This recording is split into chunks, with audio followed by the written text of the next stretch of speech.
Robert, Aston Villa face Manchester United at Villa Park. Now, it's another big game for Manchester United. Ruben Amorim has just done his press conference where we will obviously go through the team news. But listen, immediately it's going to be a very tough game for Manchester United. Aston Villa unbeaten in nine and are on very, very good form going into this. They beat Arsenal last week. They've had a very, very good performance against that team. And yeah, they've looked very, very comfortable. Now, in terms of team news for Manchester United, Harry Maguire and Matis De Ligt are not available for this game, but everyone else is back. Obviously, we're losing Burmo, or we've lost Ahmad and Burmo and Masraoui or to Afcon, so they also won't be available for this game, which is massively disappointing. Another big player who's missing is Casemiro. I think this loss, we're massively going to see in midfield because Amorim doesn't really trust Ugarte and Mainoo can't seem to get any minutes of late. But listen, let's talk Aston Villa first. Now, Aston Villa unbeaten in nine. As I said, their last loss came against Liverpool on the 1st of November on some great form at the minute. Sorry, their last game was West Ham. They won 3-2.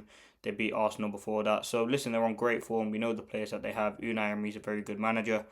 Amorim himself said they're a very mature team. They know exactly how to play. Emery's a very calm manager as well. And listen, he's right. Emery's a very, very good manager. But listen, Manchester United have some good form against Villa, unbeaten in their last 6 games against Villa last season when we went to Villa Park. I think it was 0-0. So yeah, United, and then we beat them.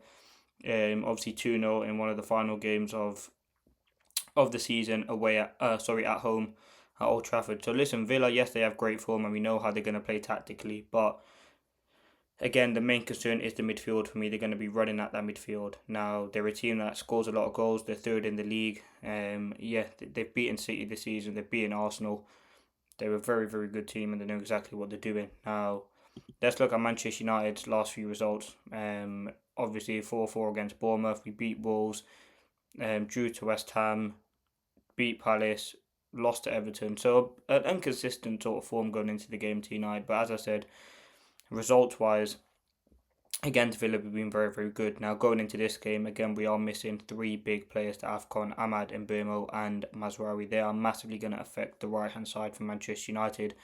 Now, you look at the team that started the last game for Manchester United. There it is there. Lamont in goal, back three of Yoro, Heaven and Shaw, Ahmad Dallo, Fernandez, Casemiro, and Burmo, Mount and Cunha. Now, again, let's talk about who's going to come in for who. So, obviously, Lamont will stay in goal. In terms of my back three, again, I don't think again Martinez is quite ready to start. So again, I think you go Shaw. There's no De Ligt or Maguire, so I think you could probably keep the back three: Shaw, De Ligt, Aiden Heaven. Sorry, Shaw, Aiden Heaven, Lenny Euro stays your back three. I think again there's a lot of inexperience in that. So again, Amram could potentially go with Martinez instead of Aiden Heaven, but we will have to wait and see. I thought Aiden Heaven's looked quite good in the last few games, to be fair, but we are just lacking that inexperience, or we are lacking that experience in the back three. Now, in terms of wing backs, I think it's a pretty obvious one. Dorgu comes in for Dallo on the left, and Dallo moves over to the right to replace Ahmad. We don't have any other options out there. Again, Dorgu, he was seen, apparently he's been brought in as an investment long term, which we know that. But again, this is a perfect opportunity to give him a start in the game. So I think you go with Dallo on the right, Dorgu on the left. Again, we need to see a lot more better crossing from Dorgu and a lot more sort of input into the game. Then defensively he's alright, but again I think his end product needs to improve. In midfield now, Casemiro being suspended again is a massive problem for Manchester United. What do United do? He's one of the players that I think he started more or less. He started every game for United except from obviously the game he was suspended after getting a red card. But again he's looked alright. Again, we know we only have 55-60 minutes in the tank, but I just assume Ugarte would be the viable option. If we somehow see Mainoo start, it will be interesting. Amorim did say in his pre-match press conference that Mainoo, obviously we saw the T-shirt that Kobe Mainoo's brother was wearing. He said he ain't gonna be benched for that. But again, he's only gonna be playing if he's good in training. Amorim sees him as the better option. So again, I think it will be Ugarte and Fernandez. In terms of the front three now, I think you go Cunha and Mbeumo. Cunha and Mount as the two number 10s, and you go with Benjamin Sesko through the middle. I thought Sesko actually had a good cameo when he came on in the game against Bournemouth. I don't know if he's 100% ready for a start, but he's had a few more days training, almost another week worth of training. So I think Amorim would throw him straight into their game like this. And I think you do need his physical presence. So that's the team I'd go for. Lamont in goal, the same back three. I move Dallo over to the right, bring Dorgu in on the left. Fernandes and Ugarte midfield. Again, I would love to see Mainoo. Why not? Mount, Cunha and Sesko through the middle. Let's talk Aston Villa. Now, this is the Aston Villa team that beat West Ham. They actually went 1-0 down.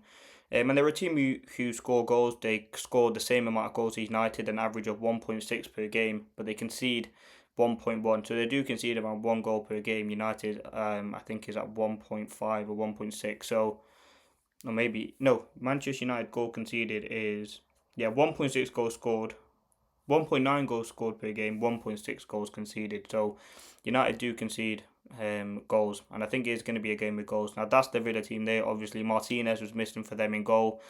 No Pau Torres at the back, which is why Lindelof started. But everyone else is available for them. Now, listen, we know they're danger men. Morgan Rogers is a problem. He's someone who can carry the ball, and that is the biggest concern. Him running at our defence from midfield. He's operating mainly on the left, but he can come inside, and we know, the 2 goals he scored, the second goal against West Ham was a ridiculous goal, and the first one was just a good goal as well. We know Watkins, he's someone who likes to run in behind, and I think the way at which Aston Villa like to get at teams, especially at Villa Park, is that high press and high energy, and that's what they did to Arsenal fantastically well.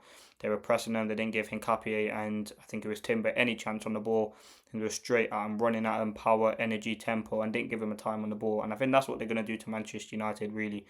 Try and suffocate them with the high press, and that's why potentially I do see Ruben Amorim bringing in some experience in that back three, potentially Lisandro Martinez. He's the only one really you can bring in.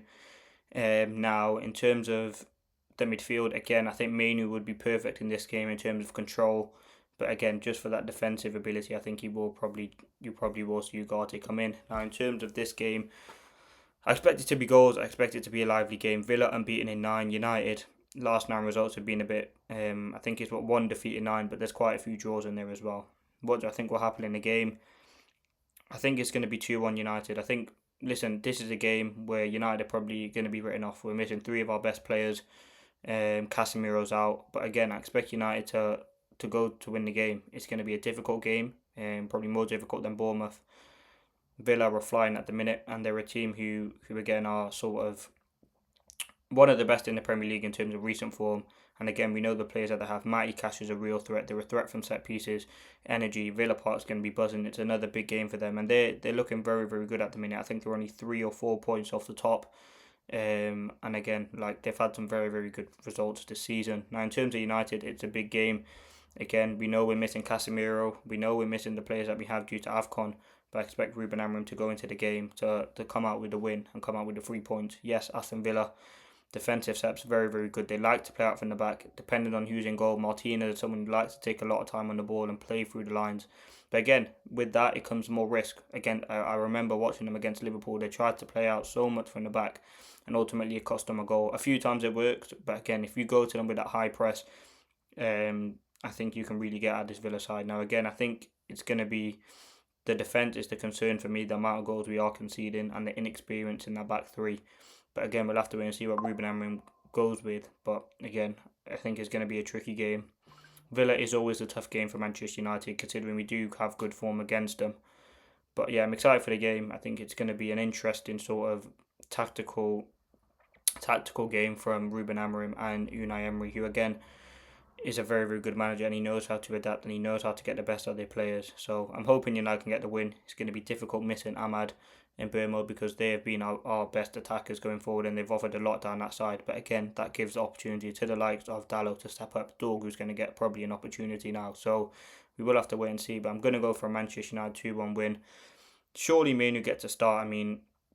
I'd want to see him start, but I just think he'd go with Ugarte because he's more that, and Amorim doesn't really trust Mainoo to play in that 6.